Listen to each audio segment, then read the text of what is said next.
Now, it's actually been reported that Spurs are in the race for Palistar Eberici Eze, but also that his agent is also the same agent with Ange Postecoglou, Son and Maddison. Do you think that could help Spurs to win the race this summer? And what's your thought on that as you're laughing?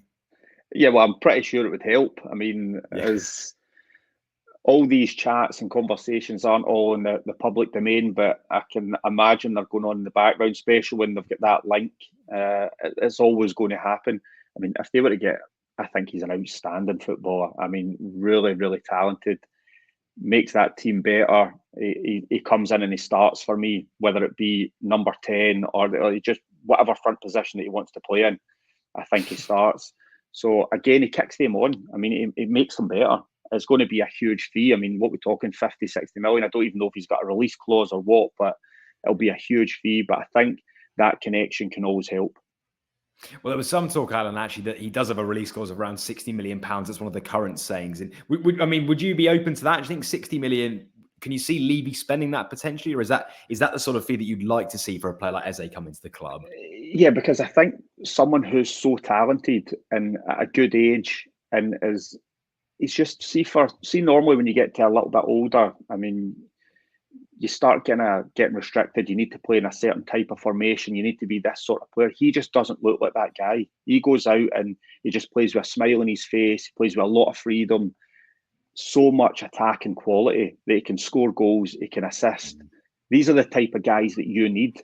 And he's been rewarded with his good form with being picked in the England squad. So I think he could go and be a shining star.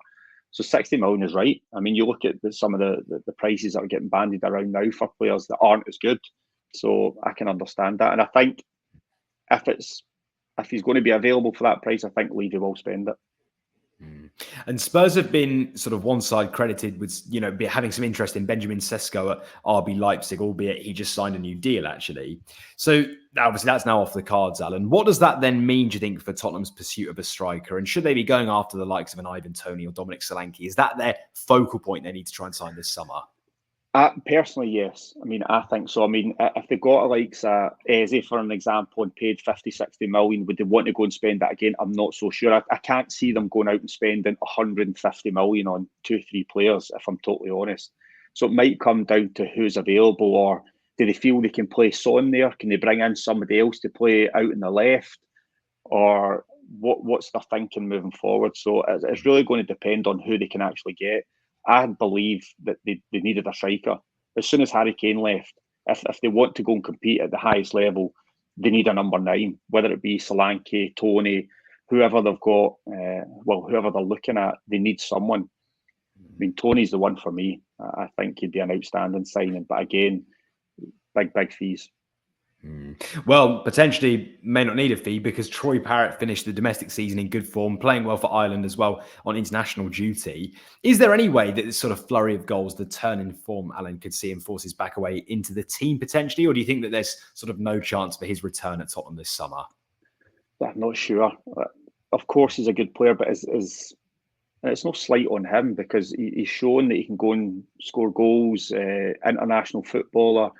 But is he going to be that guy that's going to come in and be the new Harry Kane? He's going to score 20, 25 goals every single season. He's going to score in the Champions League when they get there. Is he going to be that guy, the go-to guy? I'm not sure as it sits. Hope he goes and proves me wrong.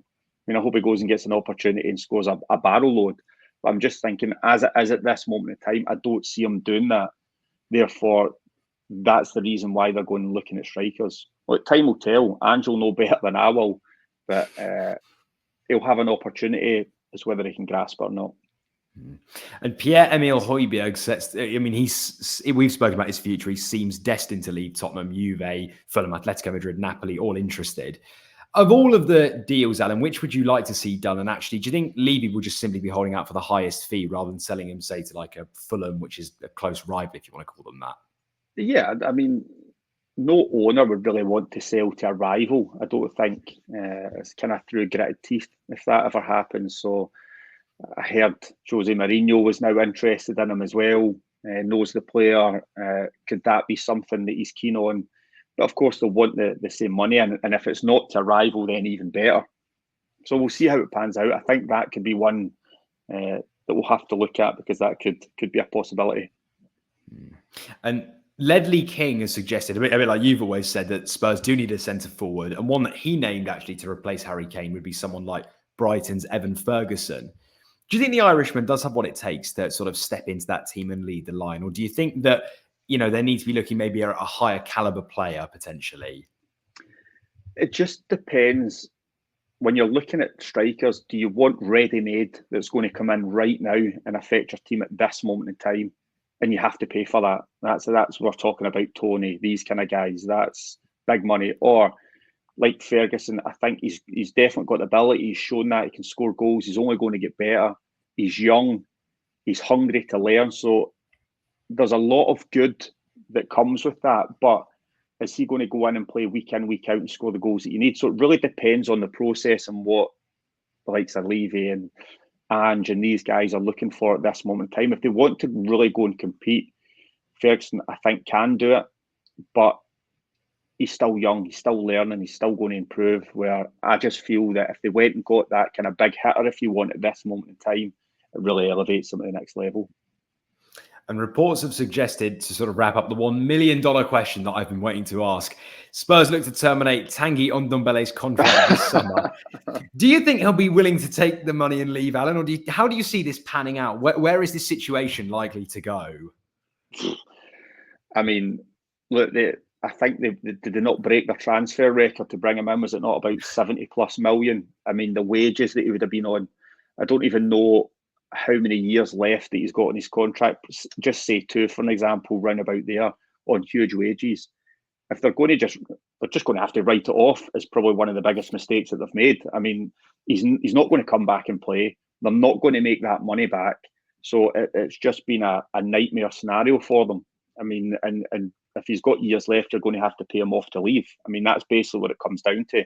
If you don't want him back in the club and then he's free to go wherever he wants, it's just been a real bad transfer. It happens. I mean, not all the time, but it does happen. And unfortunately, this is for huge amounts of money. So I'm pretty sure they'll make sure they don't make that mistake again. You've just watched a segment from Football Insider's brand new podcast, The Inside Track, with me, Lewis Pearce, alongside the guests on the show. Thanks very much for tuning in. Please do give the video a like, comment your thoughts on the topic, and feel free to share on your social media pages. If you want to listen to the full podcast episode, click the link in the description below.